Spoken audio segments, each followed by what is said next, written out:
Welcome to Booked All Night, the podcast where hot takes meet craft notes and no one gets enough sleep. I'm Jess. I'm Katy. I'm Julia. I'm Maggie. Get ready for unhinged hot takes, A whole lot of books, midnight giggles, and zero shame. Grab your blankets, booklets, it's time to get booked all night. Welcome to Booked All Night. I'm Jess. I'm Julia. I'm Katy. We are discussing chapters 1 through 7 of Catching Fire, book 2 in the Hunger Games series. We will be discussing all books and films all the way up to November for the theatrical release of Sunrise on the Reaping. If, for some strange reason, you have not finished up to chapter 7, then hit pause if you care about spoilers, and if you don't, then hey, let's go! Time for my recap.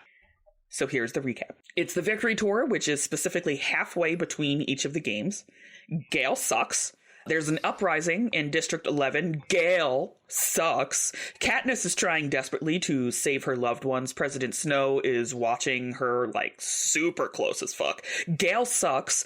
There might be an escape plan, maybe. Oh, and also, Gale sucks. Sounds about right. Yeah, right? Sounds about right. Yeah. Am I the only one that doesn't like Gale as much as everyone else? That doesn't... Who likes Gale? That doesn't not like Gale. Like, I don't think he sucks that much. I think he sucks. I think they both suck. I mean, they do both suck in their own respective ways, but, like, in this particular chapter section, Katniss comes up to Gale and she's like, we have to get away, we have to get our families away, and he's like, perfect, and she's like, and I'll go talk to Peeta, and he's like, no. Gross. No, he has to die by torture. It'll be terrible, but we can go. And when she brings up the same idea to Peeta, Peeta's like, oh, okay, get everybody together? Yeah, sure. No, he's kind of hesitant when she says that Gale might be coming. Hesitant, but he's not like, no, that fucker has to stay. Right. But on the flip side, right? So when they're, like, he knows that Katniss does not, like, love him in the way that he loves her. Yes. And yet, like, when they're talking about nightmares, he's just like, my nightmare is, like, you dying and you not being there. Yeah. You not being there. And now that I'm waking up next to you, like, it helps. Yeah. And so it's just like, okay, dude, like, stop it. Stop it. You're confusing her even more. So there is that kind of guilt trip, which is part of the reason Peeta also sucks. But in terms of their behavior in confronting her about their feelings, Peeta in this section apologizes. He's like, yeah, listen, I was an ass and I shouldn't have approached it that way, and you're right, things were really confusing in the games and that's a lot to work through, and I shouldn't have held you to that, and I'm sorry, but can we, like, get off on a new foot and be friends? And Gale is like, hey, fuck you, you're getting married. And she's like, no, the government is forcing me to, or they're going to kill all of my loved ones, which, you know, you're one of my loved ones. And he's like, well, fuck them. Fuck you, fuck everything. And then he goes into town. Like, Gale sucks. I mean, I agree, but I'm Team Katniss. Like, Katniss solo. Yeah, team Katniss. Katniss by her damn self. Like, the part that I wanted to bring up about Peeta's response, though, that pissed me off was him saying to her, well, I don't think you're going to follow through with it. So, yeah, I'll just say yes, I'll go. And I was like, oh, so you don't actually mean it. You don't actually mean that you would go with her. You're just saying that to placate her right now. That's how I took that. And I was like, that's gross. Like, they both suck in their own ways. Yeah, but I feel like Gale knows her. Like, she tells him everything. But Peeta also knows that if there's an uprising or something that happens, she's not going to leave people behind. Like, she's not going to run away. She's going to try to fight for people. And I think he's right in that sense. Like, she's not going to run away, especially if she knows that someone in town, like, even, who is it? The lady at the market. Madge? Greasy Say. Greasy Say. Oh, that's like, if Greasy Say was in trouble. Yeah, Madge is her friend. But, like, if Greasy Say was in trouble, you know, Katniss wouldn't just be like, oh, well, she's on her own because I'm going to go save me and my family. Like, you know, she would try to help her. There is a part in there where she's, after Snow leaves, and she's like, I got to tell somebody. And she goes through the whole list of who to tell and who not to tell and why they can't know. And she's like, and then I gotta leave, but who do I tell that I'm leaving? I can't tell anybody that I'm leaving. Unless they're coming with me, they can't know. Because it'll just put them in danger. She's like, so maybe I should just leave by myself. No, that's also not a good idea. And she just has this rolling avalanche of ideas on top of the identity crisis that she's starting the book with. Because she's got a whole bit where... I have quotes somewhere. Like when she talks about how she knew where she fit. Yeah. She's like, we might have been poor, but I knew exactly where I fit into things. I knew who I needed to provide for. I knew how I could do that. And now I have a lot of funds that nobody else has. Like, what do I do here? You know, she went from being a member of the community and the scene to something above that, at least financially. Yeah, but I think she does mention that she's using her money for, I would say, good, right? Yeah. And she purchases whatever she can at the sea market. You know, like, you guys helped me out when I was in need, so here, have some money. Like, I'm dispersing what I've won. Yeah, she's trying to, like, give them money in the most dignified way possible. She's not just handing it out. She's actively purchasing things and, like... Yes. Which is also her awareness of how those people would take it. Yeah. Right. Trying to stay part of the community because she's sad. Yeah. Yeah. There's a part in that when she is offering charity up to Gale's family, because now Gale works in the mines and so he's not out hunting. And she goes, I believe his mother's name was Hazel. And she's like, Hazel knows me just as well as anybody. And there's a line there where she's like, I'm pretty certain plenty of people thought Gale and I would get married. My reaction to that was like, did they? Because the first book, you're like, nope, firmly friends, not even thinking about romance, gotta survive. Even if I weren't in the games, have to take care of my family. How are people suddenly getting that idea? I don't think they're suddenly getting this idea. I think she's kind of maturing and looking at things a different way since the Hunger Games. Because, let's be honest, she's just like, you know, we're just strictly friends, we're just strictly friends, we're just strictly friends. And now she's learning that, you know, Pete has loved her since forever. Yeah. And he looks at her in a different light, and people actually care about her and want her to win and all this stuff. And now she's like realizing that people are seeing her in a way she doesn't see herself. So maybe this is one of the things where she's like, well, everyone probably thought we were going to get married since we spent so much time together and we hunted together. And maybe even if we didn't love each other, we're comfortable with each other as friends. Speaking of how they love each other, Gale says, I love you. And Katniss says, I know. She turns into Han Solo. That is my note exactly. She turns into Han Solo. And it's, I love you, I know. And you know what you are to me as well. Like, I think you let PETA down a little easier when you guys got off the train and you were like, hey, thank God we don't have to pretend we like each other anymore. In this one, you're just like, wow, look at that leaf. That's a really cool leaf. Yeah, and then the boys get jealous because they find out, like, PETA finds out that she kissed Gale and once. And when does he ask her? It's right after the District 11 uprising.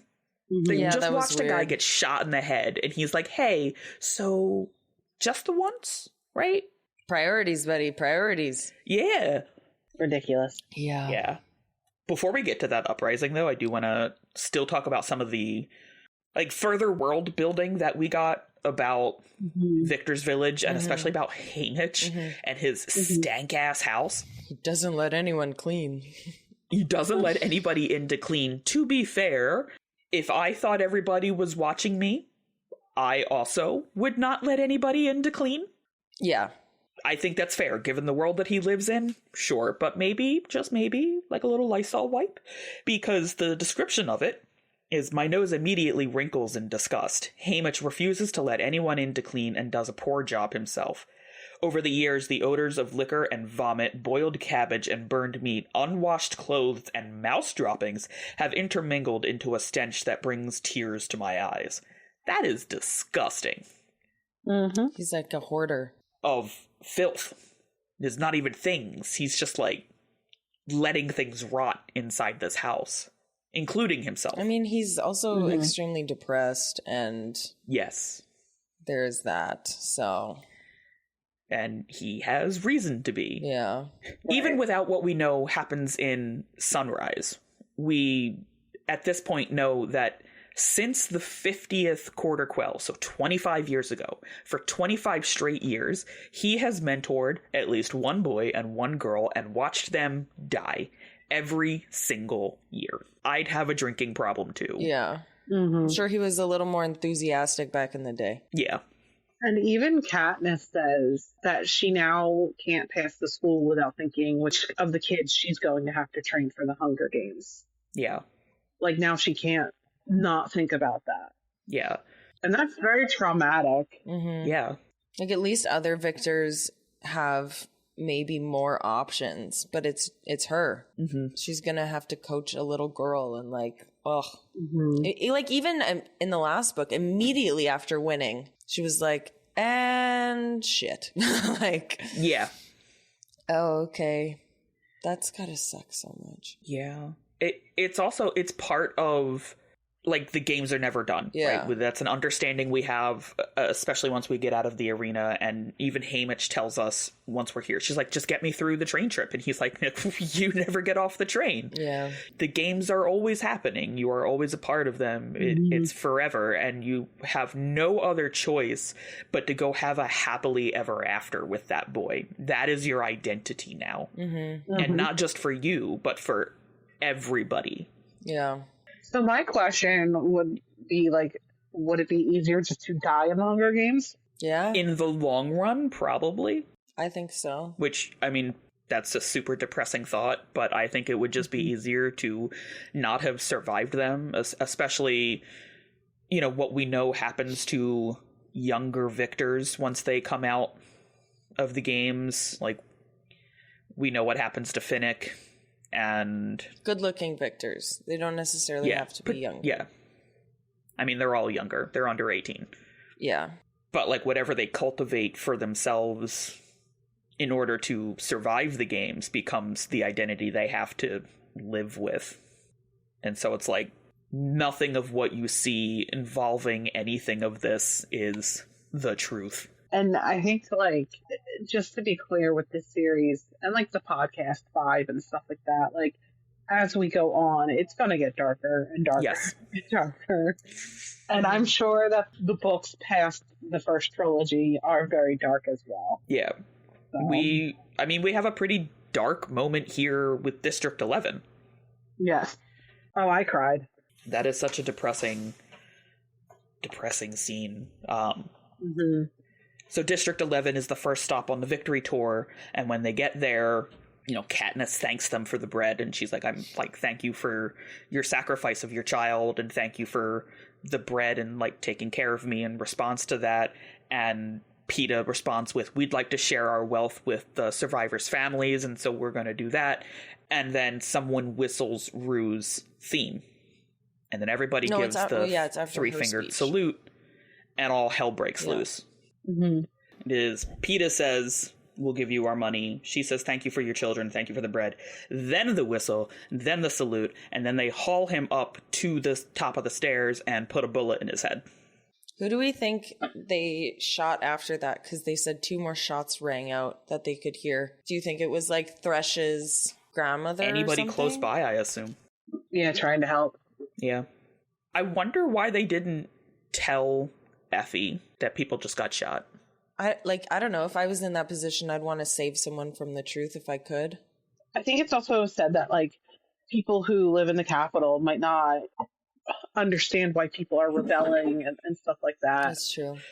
Yeah. She goes exploring a little after that because she's somewhat of an expert in architecture. And she's like, he pointed a gun at me. He nudged me with his gun. And she can't believe that anyone would have the audacity to do that specifically to her. But I feel like not telling her kind of endangers her. I feel like not telling her in that moment, though, was the right choice. Like, she seems to me the type that would take that a little hysterically. A little? Yeah, just a little. Effie's part of their support system and part of the PR. I feel like if Effie had known that that had happened, Effie might have come down harder with, these are the speeches that we're doing. These are how we're going to rehearse, and this is how we are going to prevent this from happening. Even if, like, she didn't fully understand the ramifications of playing into that. I do think at her core that Effie wants to keep Peeta and Katniss and even Haymitch safe. Yeah, but they were able to do that without her intervention. Like, what do you think telling her would have added that they weren't able to discern on their own?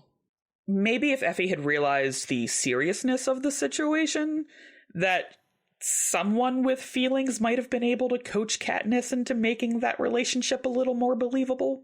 But does Effie really have feelings? Because, like, she's very, like, robotic and focused on, in the Capitol, this is what we do. Like, here's the program, the itinerary. We got to be, and she's just so flustered over any little thing. They stopped for an hour to get fuel, and she's like, oh, this changes our plans. Oh, now I got to read it, so, like, I don't think she connects with humans the way that humans should be connecting with humans. Do you think Effie knows the Peeta and Katniss aren't in love? I don't. No, I don't think she does. Do she believe that she fully thinks that they're in love with each other? So if she believes that lie, when it's so plain in her face, especially when they get on the train and they're not talking to each other anymore, like, it's very hot and cold in front of people. Yeah. And she still believes that lie. I don't know. I wouldn't have told her. I mean, Effie's journey through the series is one of unlearning.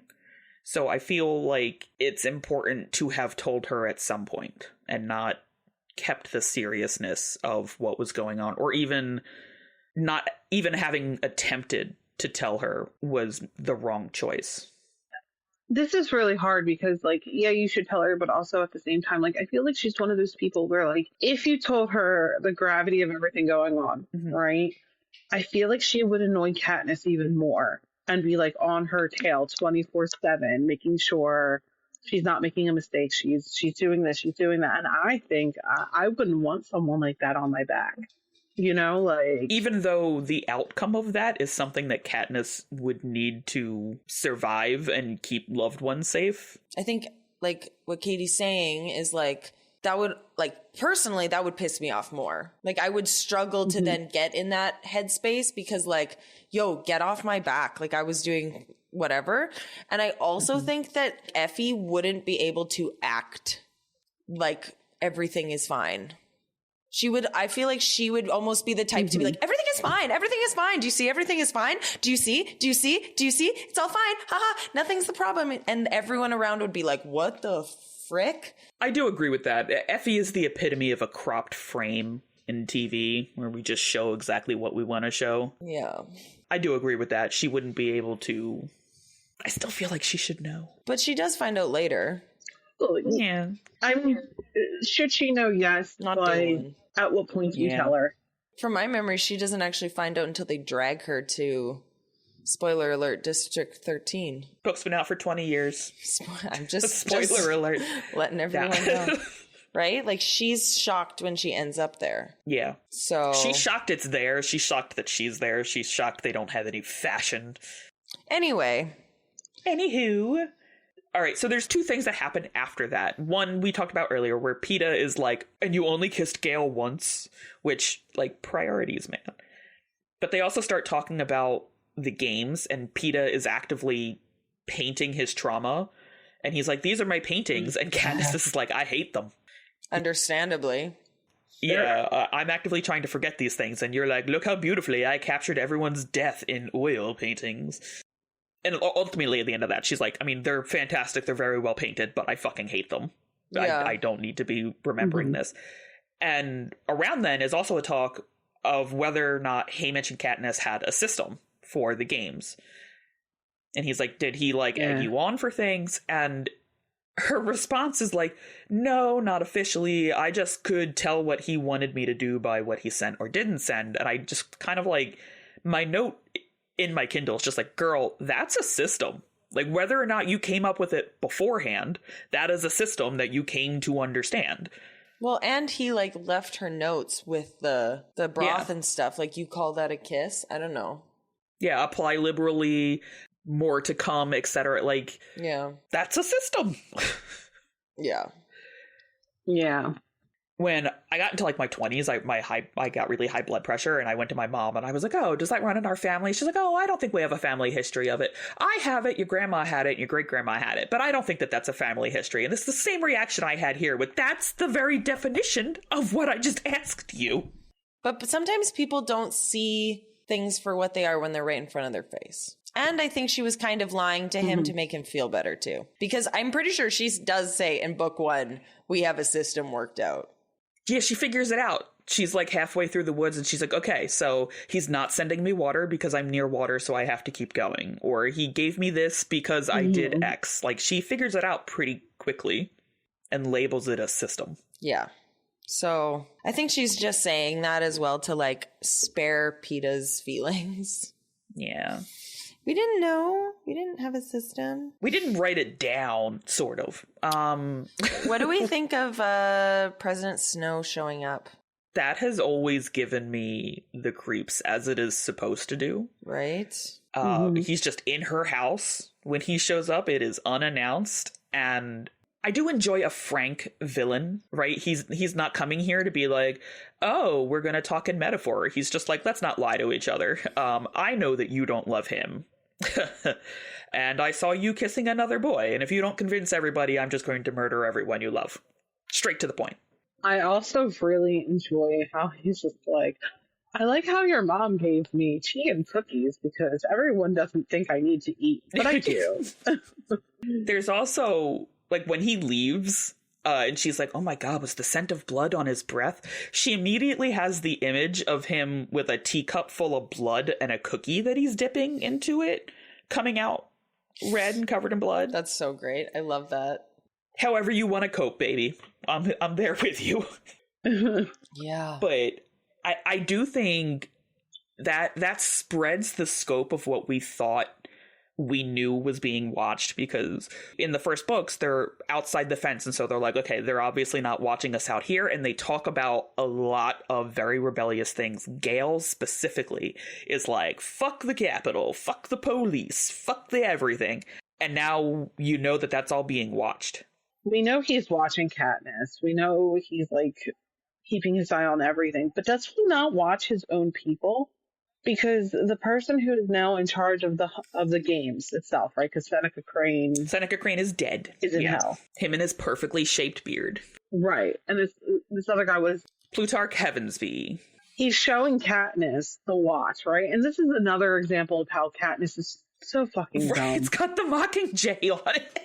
And he presses the face and like the hologram of the Mockingjay comes up. And like, so we know he's on the rebellion side, right? Because the symbol is the Mockingjay, it's her pin, whatever. And he's just like, he tells her it's one of a kind, I had it made, da, da, da, da. And she's like, oh yeah, he doesn't want anyone to steal the concept design and blah, blah, blah. And it's like, no, he's telling you he's on your side.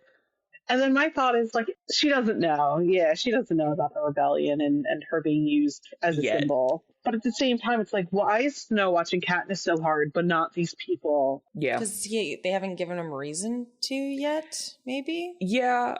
Narratively, his focus has to be on the main character, but also realistically, he knows that she and PETA are a symbol of hope. And he very specifically thinks that, like, hope is dangerous. I want to remain in control. You can only have a little bit of hope, because too much hope, and you'll be like, oh, well, now I can have this uprising because look what happened. They stood up to the Capitol. There's hope for us. There's hope for more of us. Maybe next year we can get more victors in the games and other things like that.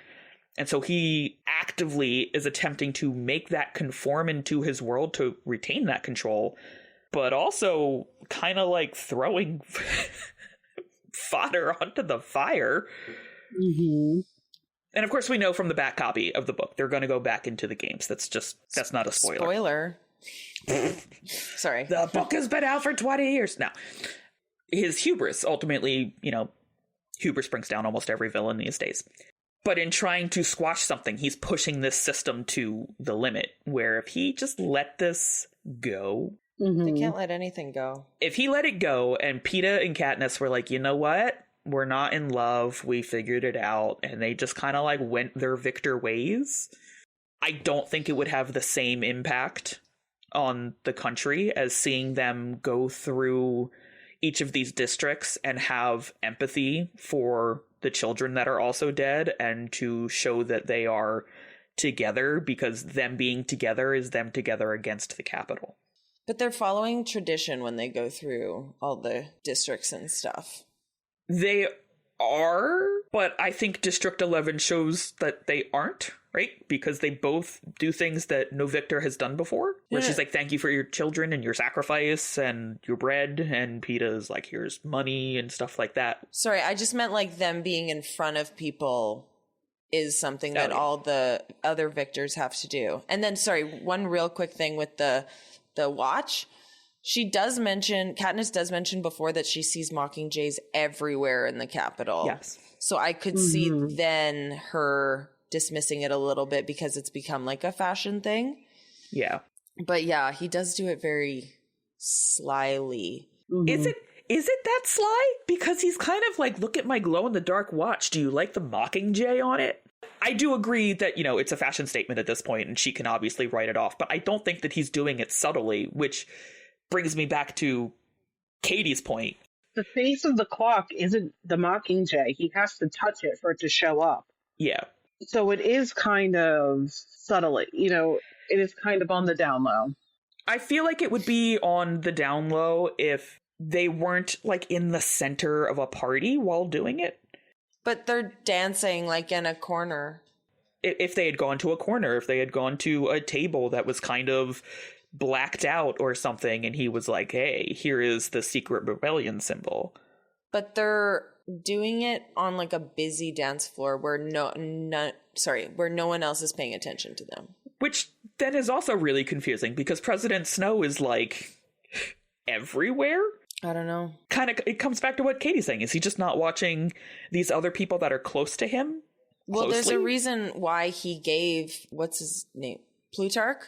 Why he gave him the game master spot in the first place. That's how much he trusts him. Yeah. And he's one of the guys that she embarrassed most when she shot that apple through the pig's mouth. Right. He would be like, oh, he's the guy that fell in the punch. He probably has the most vendetta against her. But I think if he had any sort of inkling towards him being not a good guy, he wouldn't have given him that post. He should mistrust him just a little bit because he also trusted Seneca Crane. Not that Seneca betrayed him, but he ultimately failed him. Yeah. Right. And I feel like he would be watching him to be like, okay, are you talking to those two? Because I don't want you getting any ideas that we're going to have another two victors in this game. But at the same time, I do feel like Katniss is kind of a distraction right now. And he's kind of got his entire focus on her and diminishing her threat. And so I think it makes it easier for the other people to kind of fly under the radar a little bit. Especially Plutarch, because like even further on and stuff, he uses her as a distraction. I mean, which we find out in the movies because we don't actually hear those conversations, but yes. Spoiler. I want to know how early on this like Mockingjay symbol became a symbol of the rebellion, or that people really latched onto it. Yeah, she says something in there about it coming to be, where she's like, they underestimated its desire to thrive or to live. And, you know, it's set in comparison to the rebellion and to the districts. And I agree. I would really love to know when this specific symbol became the symbol. Because I don't believe that it's just because she wore it into the games. No, because the whole lore of it. Yeah. Because of the mutation that basically failed the Capitol. And then it mated with the mockingbird and became the Mockingjay. And they had, like, you know, offspring and a new species of bird. And then they just left them to die and they didn't. Yeah. It's true. I know we've talked about it in earlier episodes, but like this is part of what I mean where I want more books in this series because I want to see this rebellion come to fruition, because we see it when it explodes and it happens, but I want to see how this gets organized, how this flies under the radar so well for, what are we up to, the 75th game? 75 years a rebellion flies under the radar from the last failed rebellion. Like, I want to know how that worked and how that happened. And how it got to the Capitol and why people in the Capitol are here for the rebellion. Yeah, because we do eventually learn that we have friends in the Capitol. Like, at what point did they turn over and be like, oh, hey, what we're doing is wrong? It just, yeah. I want to know more. Especially because we don't know if certain people are born into the Capitol or got invited to the Capitol for some reason and stayed there. We don't know that yet. Right. Stop it. But I mean, like Plutarch. You know what I'm saying? Yeah, we don't know who bought their way in, who was born in. Right. Kind of Right. So why is Plutarch part of the rebellion? Like, what's his story? Why is he a part of the rebellion? Yeah, you know, what made him empathetic toward it? And yeah, there's so much going on in the story that there is a lot of material to work with. That, like you said, that people want to know. People want to figure out and find out. I don't think it would be like, oh, another book. You know, like, oh, she's just trying to make money. But like, there's so many people that could have so many different backgrounds that contribute to the story. Yeah, now I really want a Plutarch Heavensby book. Thanks for that. Like, what led you to the rebellion? So they're at the showcase, this like big feast for the victors specifically. This is one of my favorite scenes in that it kind of comes to a head in this first part. One, this is where Snow is like, you did not convince me. And now everybody's going to get married. At which point my notes are just, marriage. Marriage is what brings us together today. But she further has to play this giddy little schoolgirl when he's like, oh, we should throw them a wedding. And she's like, ha ha, if only my mother would let me, you'd have to pass a law. Ha ha ha ha ha ha. And he's like, I can do that. Yeah, I could do that. You're going to get married. The end. But there is the drink scene when they are eating, everybody's gorging, and they're like, oh, I couldn't eat another bite. Here, drink this. And it's specifically a tonic to make them throw up. And I feel like of the many things we see of like the pure decadence and excess of the Capitol, this scene, for me, I think shows it perfectly. They're not wasting food. They're partially digesting food. They're getting full over and over and over and over again and just purging it so that they can have more of it while, you know, Katniss immediately starts telling stories of the emaciated children that are literally dying in her district. I feel like that is the Capitol's identity to a T. Yeah. And it's the commentary on the upper class. Yeah. Not just in this book, but, you know, in real life. Yeah. Yeah, no, that was definitely not fun to read again, knowing that it already happened. I'm like, oh, I hate this part every time. I hate thinking about it.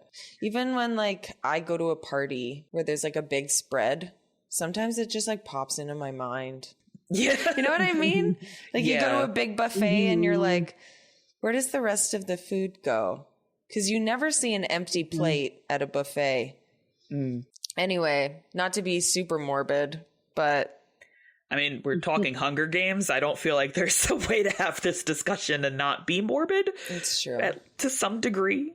I guess one thing that I kind of wanted to bring up, I don't know if we kind of already covered this, but when Katniss and Peeta first see each other and they do that, like, weird run into the snow thing and they, like, fall over...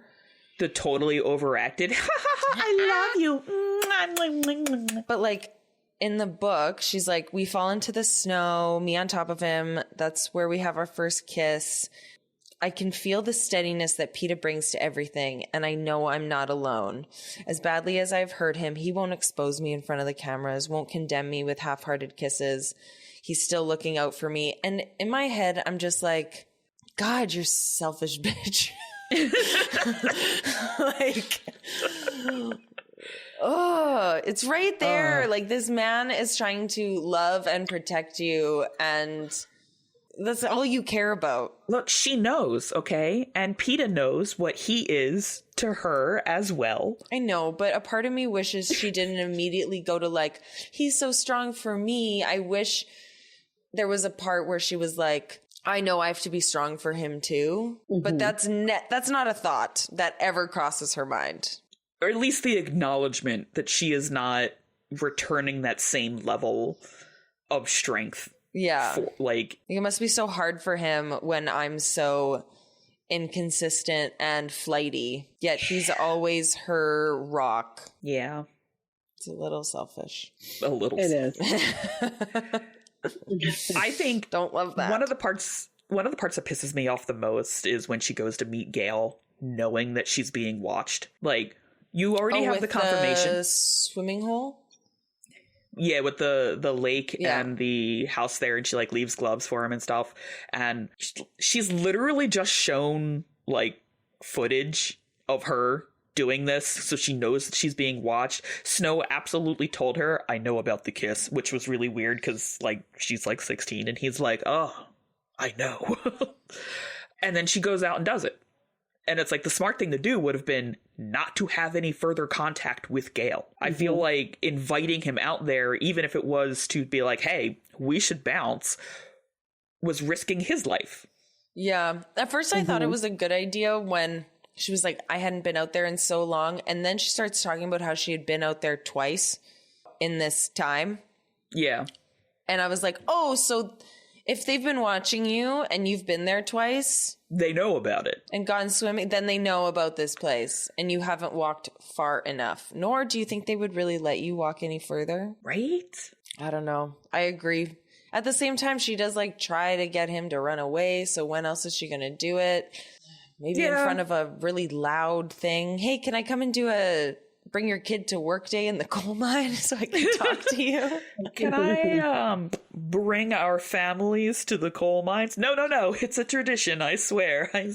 You'll see us again. Yes, real soon. Mm-hmm. Yeah. I just feel like it's weird that the first thing on Katniss's list of identity is that she is the protector of those she loves, and her motivation is to protect those she loves. And so to have this moment where she's like, hey, I love you, so I'm gonna put your life at risk, just like one more time, it'll be fine. And also talk about your family, because even running away, even if it was just the two families, that's still a huge risk to them. Well, especially with those young kids and stuff. And she knows that it's not likely that they would get away. Like, she's actively seen what happens when you do that. That's the story of the Avox girl, is that she and her presumed lover were running away from the capital and they got caught. Yeah. Mm-hmm. What I really don't like about Katniss's naivete is that she realizes that the peacekeepers in District 12 aren't as horrible as those in District 11. Yes. But then she wonders who snitched on her about, I guess, the kiss, or that she's been out hunting or whatever, right? Yeah. There's a part where they're like, I don't know how he knows about that. Someone must have snitched. And I'm like, why do you trust these people? They are literally there to keep you guys like in check. That they're paid by the Capitol. Yeah. That's like an inmate being friends with like a security guard at a prison, which we know it happens, but at the same time, the inmates are aware that at some point the security guard can betray them, can hurt them, whatever, because, you know, that's their job. Their job is to keep them in line. That's like the curse of familiarity, though. Yeah. Mm-hmm. That also brings up the mayor, right? At the party at the mayor's house, when she gets back, she sees the update on District 8 on the TV. And so we learned that, you know, the mayor of District 12 absolutely knows about the uprisings happening in the other districts. Mm-hmm. The one in District 8 specifically has been raised to a level 3, and they are no longer producing textiles. So like that whole district has just gotten shut down. And then she walks out like, hey, wow, what's a TV? I don't know. I have to go, and just kind of bounces. What do you think is the payoff here? Because the mayor is district, right? He's born and raised in the district. He's not part of the capital, but in a way he is, because he's on capital payroll. Like, what is his trade-off for working with them? Working with being mayor. Like, being mayor of District 12, though? Like, what does that really get you? Yeah, but like, he's got certain freedoms. Mm-hmm. He probably has enough food. He's got that nice house. He's got, nice clothes. Yeah, you kind of have to look out for yourself. Yeah. Yeah. His family's okay. I'm sure his daughter. She doesn't have to put her name in more than once. Yeah. Right. If at all. If at all. No, she does have to put her name in. It's talked about in book 1. Oh, okay. Yeah, she may have to put her name in, right? Yeah. So, I mean, working with them, they get, some pretty nice perks. Yeah. Do we learn if that TV was left on purpose for her to see? Not in this section, at least. But do you think it was? Yeah. Yeah. It's like, to me, there's more connection between the mayor and the rebellion in the books than what is shown in the movies. With Madge, her friend, giving her the pin. Because I'm pretty sure the mayor is killed in book 2 in book 2 or 3. He's murdered. I don't remember if he is murdered. Yeah, I guess we're gonna find out. Yeah, I remember some other characters who are murdered, and I'm not looking forward to that scene, because that scene's fucking heart-wrenching. But I think this also comes back to, like, what we were saying earlier, that there's so much involved in getting this rebellion up and running. I really, truly want other books that give us that, even if it is a small glimpse. Like, I know you get mad when I talk about Sunrise, but we get small glimpses about the rebellion in Sunrise on the Reaping. We get small glimpses about it in Ballad of Songbirds and Snakes. I wish that we had more, and not just in the sense of, like, what ultimately leads to this big rebellion, but, like, how do these people come together? They're literally locked out in sections. That was my major question. Like, how do the districts coordinate? Who goes in between? How do they get there? Yeah. Because the only people that are going between districts are victors on their little victor peacekeepers, thing, potentially peacekeepers, and the tributes. Yeah, and the tributes. So they'd almost have to use the victors as, or like servants for the victors as the go-betweens. I think Hawks might see less than what they get to watch of them from the Capitol for quote-unquote security reasons. So how do they get these notes across? How do they get little things slid under plates to be like, meet me at midnight, or here's a special bird pin that says that I'm on your side? How do we know that that's the one? That's the symbol that we're using? At what point did we have the rebellion meeting to, like, talk about our brand? Yeah, but I think that's just like a natural thing that kind of happens with her having the Mockingjay pin. You know what I mean? Like I don't know how other symbols become symbols of a certain thing. Like, I don't know how many PR meetings happened over, like, what's a symbol in our day that, like, wasn't planned on purpose? 10 minutes of silence later. No, I'm trying to think of one too. Like, outside of memes, I can't really think of something, right? We have different frogs for bad moods, and there was a whole period where we just had, like, really poorly drawn faces that were for, like, moods and feelings and things, very much like, you know, Picard on the planet, his arms wide kind of feeling. Yeah. I can't think of something that wasn't deliberately planned, and I'm surrounded right now by marketing material. Literally, I'm like, it's not the rainbow for gay. That was planned. It's not like the cancer ribbons and stuff. Those are all planned. Because that was planned. I don't know. Can you guys think of any that were, like, planned? I don't know how we got here, but... It was you. You did it. You were like, is there any symbol that was unplanned? I can't... Like, even flowers kind of have a planned definition to them. Yeah. I don't know. Like, something that started as... I would even say, like, a fan thing that turned into a legit thing. There's got to be something in Supernatural. The Helix fossil from Twitch Plays Pokemon. That is so specific. So there was Twitch Plays Pokemon, and everybody would vote in the chat about which way they were going, and they almost tossed out a Helix fossil, which is the only way to get a certain Pokemon. And so it just kind of became like, all glory to the Helix because it survived. That's probably the closest I can think of to a weird fan symbol that wasn't planned to be like that. Like, I know I've seen interviews where it was like, yeah, the fans just ran with this, so then we did too. Anyway, I want to know the PR meeting as well. I mean, obviously it's like Plutarch, Haymitch was there. When we get to District 13, we find out. But yeah. But, like, more than Plutarch had to be involved in the Capitol. Like, there's no way that it was just this one Capitol dude and nobody else. Yeah. Just one cat. Well, I think because Cinna's involved. Right, so Cinna would be involved, Plutarch's involved, Effie becomes involved, but I don't think that she is, at the very least, knowingly involved leading up to those events. No, she's not, because she's, like, upset that they brought her to District 13, and yeah, it doesn't jive with her complexion. Yeah, I remember her being like, you should have just left me in the Capitol. It's like, fair. I don't know, I wish there was, maybe I'm just making it up, but I wish there was more to the Madge and the mayor being a part of it. Yeah, at least that we get to see. That would be really nice. Yeah. Oh, the last thing that I wanted to say about Gale being a piece of shit is when he gives her back the gloves and he's like, I don't want anything on the ground. When he tosses them on the ground, he's like, I don't want anything made in the Capitol. And he's like giving her this look and she interprets it as, was I made in the Capitol?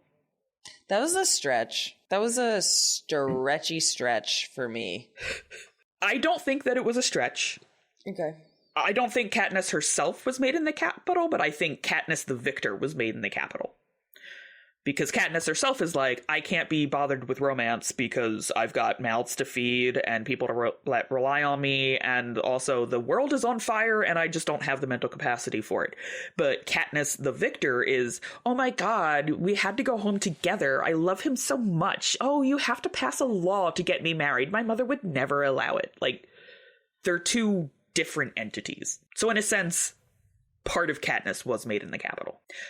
Also, there was a really weird line. Well, it wasn't weird. We kind of already knew this, but there was a line when the stylist team shows up and they're talking about giving her like breast augmentation, when she's older. Yeah, they're like the enhancements. Yeah, the enhancements. You'll look so much better. But there's a line in there that most of the boys got to keep their body hair and none of the girls did when they went in. Yeah. Oh, and then we end, Gale apparently went gung-ho into town, and now he is tied up to a pole getting whipped. I don't know if he went gung-ho into town, but he was just caught with the grouse or whatever she had caught in his hand. Yeah, for illegal hunting. So I feel like he would have gone gung-ho. One, he was really mad when he left the cabin, and two, he knows better about sneaking back in. But you're so used to doing it all the time. He didn't know that those extra peacekeepers were going to be there. Yeah. There was a peacekeeper that they never saw before. So even if he had gone in gung-ho, what do you mean by gung-ho? That he was just like really angry, making a lot of noise, maybe mumbling to himself about what a piece of shit Katniss is. I don't think that's the case. I think that because of Katniss and the rebellion and everything, they send in extra peacekeepers, right? Because all the other peacekeepers wouldn't have flagged him for that, wouldn't have... Well, they would have bought it from him. Yeah. Or they would have bought it from him, right. So, like, again, like, their peacekeepers are a little bit more chill, on the nicer side than the others. But this guy who is new was just probably saw him and was just like, nope. I know you're the guy close to Katniss. I know we're trying to, he's being paid by Snow, And so he's like, we're going to teach Katniss a lesson. And that means we get to teach you a lesson.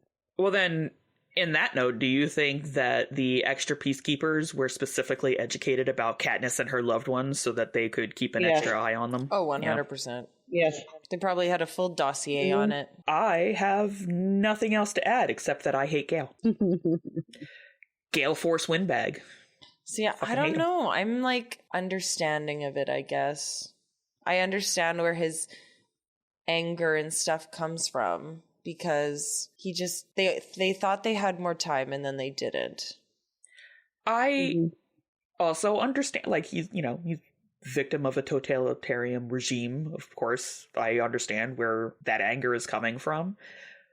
But I think Gale's anger is particularly reckless, and he doesn't care who gets in the way.